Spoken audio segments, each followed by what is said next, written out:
Robert with Sigma 3 Survival School, and I wanted to demonstrate today how to make a little bit of primitive jerky. Earlier, we're actually doing our standard basic course, our survival basic course, and you know, one of the things we like to do is a little bit of meat preparation if we have time, and I got a few minutes to sneak out on the second day and pop us a squirrel.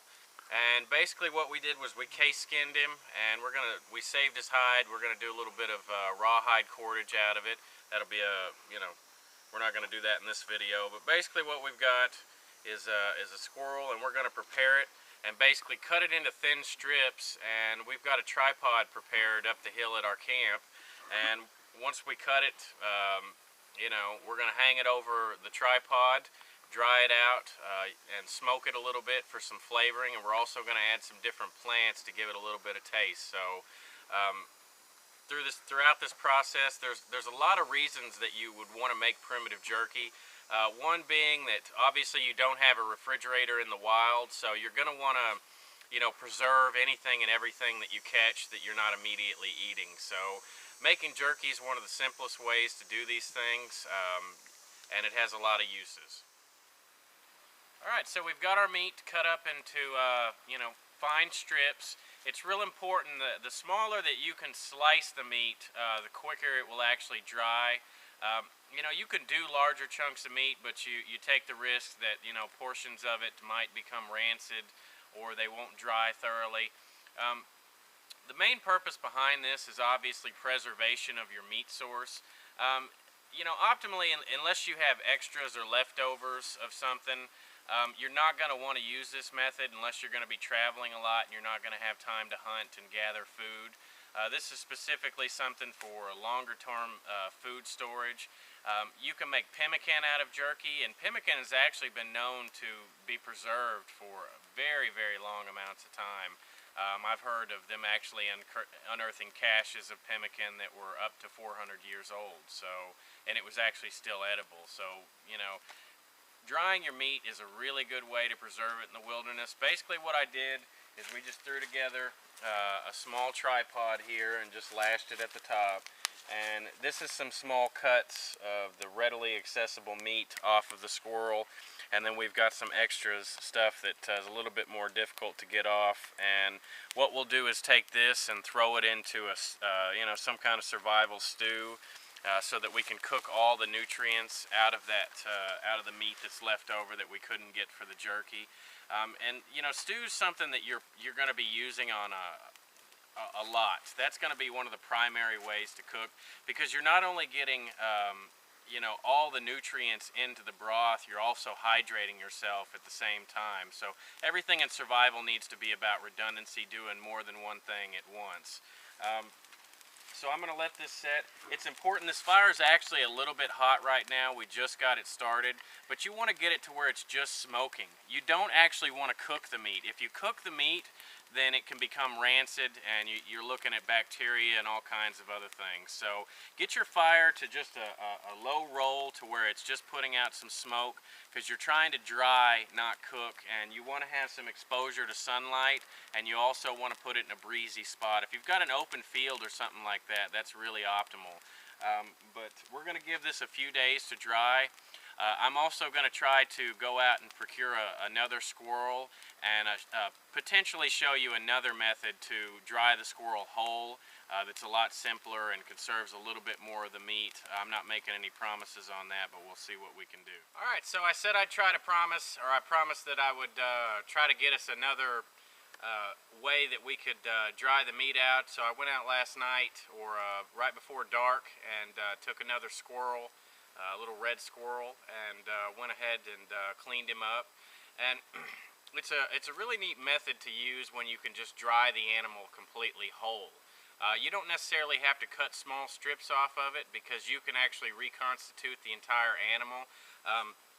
A lot of primitive survival experts will dry out entire rats, bones and all. And basically what you can do is just, after you get them completely dried real thoroughly over at least a 48-hour period, you can put that meat back for, the winter, or you can save it for a couple weeks. And basically you just throw it in a stew, and it will literally, revitalize the meat. and it has all the same amount of nutrients, almost as eating it fresh. So I wanted to demonstrate this method, so let me give you a little close-up.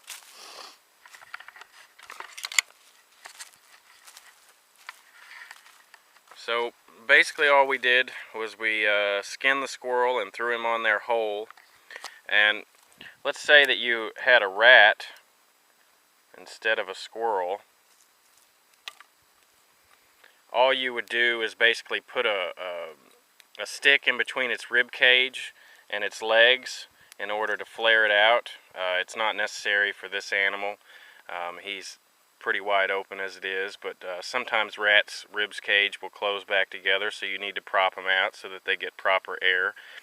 And this is just another method you can use to preserve your meat in a primitive survival situation or primitive living situation that could come in real handy. And this is after 24 hours. And you'll notice we put a little bit of spices on there. We've got some smart weed, and it actually has a real peppery flavor to it.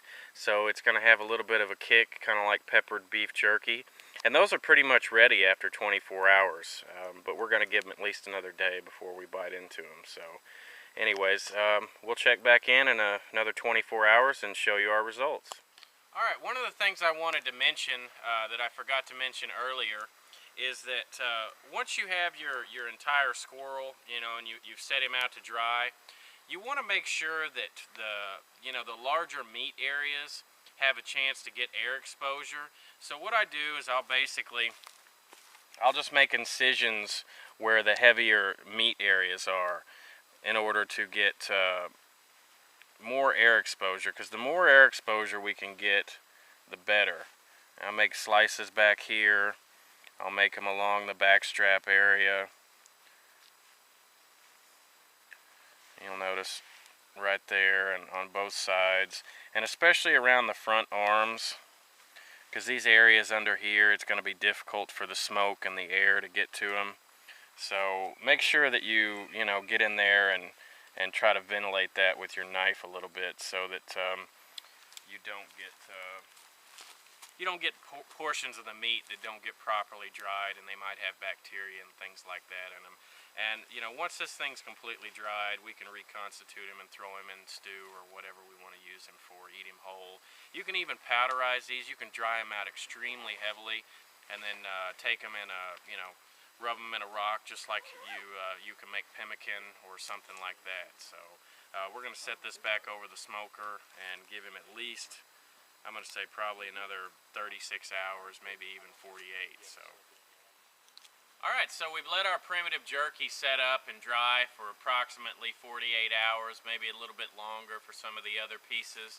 And our whole version basically worked out perfectly. Basically what you need to do, though, in order to make sure that it dries completely, is you need to make incisions every quarter of an inch or half an inch in the thicker portions of the meat, especially along the legs, along here in the stomach area, and around the arms and whatnot. Otherwise, you'll get moisture in there, and if you get moisture, then you can get bacteria, and it might poison you. Our small strips of it turned out pretty good. They're actually pretty tasty. They got a real heavy smoky flavor. We used mainly hickory and oak to smoke it with. And basically what I'm going to do with this entire thing is we're going to throw him in the stew, and I'm going to make a video on how to make survival stew and reconstitute the meat, because even though you've dried this out, you can re-moisturize it and get all those nutrients and things into your stews. This is an excellent method for when you have an excess of meat. You don't want to use this method if you've just caught some dinner and you don't have a stockpile of anything. In a survival situation, you've got to save things up for later time. So when you catch a few extra pieces of game, whether it be fish or squirrels or deer or whatever you get your hands on, make sure you put some back for later. That movie Into the Wild, one of the main reasons that guy died was because he actually killed a moose, and then didn't know how to preserve it. So this is a handy technique to have in your arsenal. So make sure you tune in. Oh, let me not forget this. Seasonings. You can use all different kinds of wild seasonings. There's spice bush. We put smart wheat on this. It has a real peppery flavor. You can also use poor man's pepper. Just whatever your fancy is, you can sprinkle it on the top to add some flavoring to it. So, you know, if you've got any kind of commentary on this subject, please add to it. We'd love to know, you know, what kind of things that you do with your primitive cooking skills. And please help support us by subscribing. Thanks.